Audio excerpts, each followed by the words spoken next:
Hello students, myself Nilima Dave.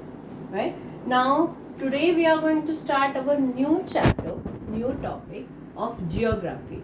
Geography, we are going to start the first chapter of Geo, chapter 8, Natural Resources.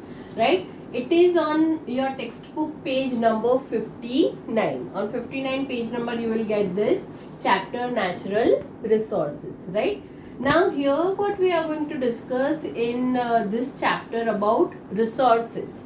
Now, first we should understand what is the meaning of resources. Resources means whatever is available on the earth. Natural. Natural means nature has given us. That is the reason it is known as a natural. And resources means whichever element is used by humans, right? And given by nature, that is known as a natural resources. Whatever is been used by human, they are known as resources.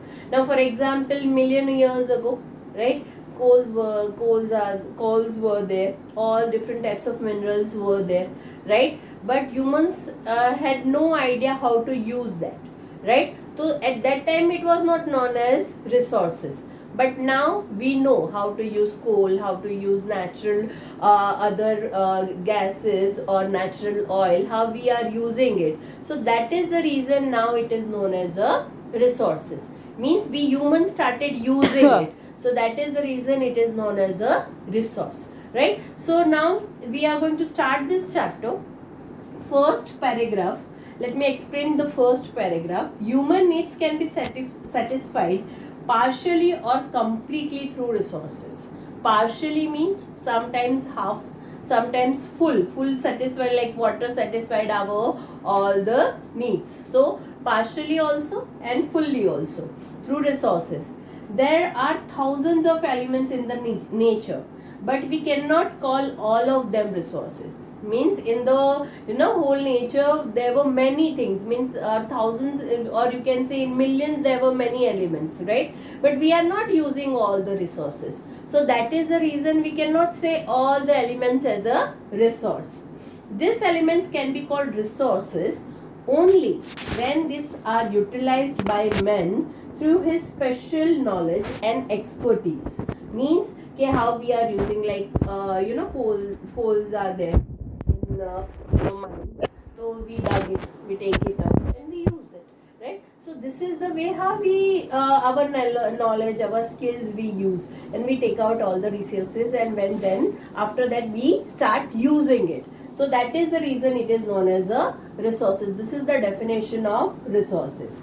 Human needs can be fulfilled by them, and man has the physical and intellectual capacity to utilize them can be called a resources. Means all the resources fulfill, means human fulfill their needs by these resources, by their intellectuality, means by their knowledge, by their expertise, right? Now from water we may use water in various ways. First we started using water for what our daily needs only. Now we use water for hydroelectricity.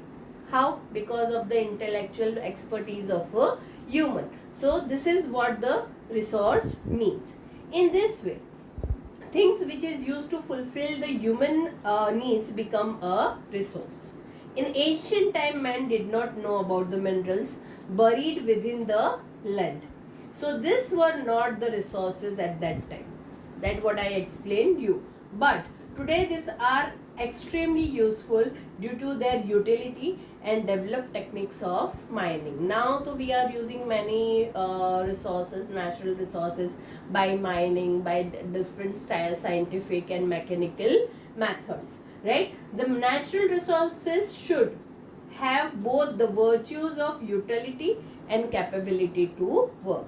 It means both resources have utility. Utility means how we are using, and capability to work. Like steam engine works, by coal train works, by electricity also train works. So these all are the different way, right? The resources are made of the interaction of three things. This is very important: nature, man and culture. When these three things mixed together, right? And then from that we started using resources, nature, right? Nature has given so many elements, so many resources.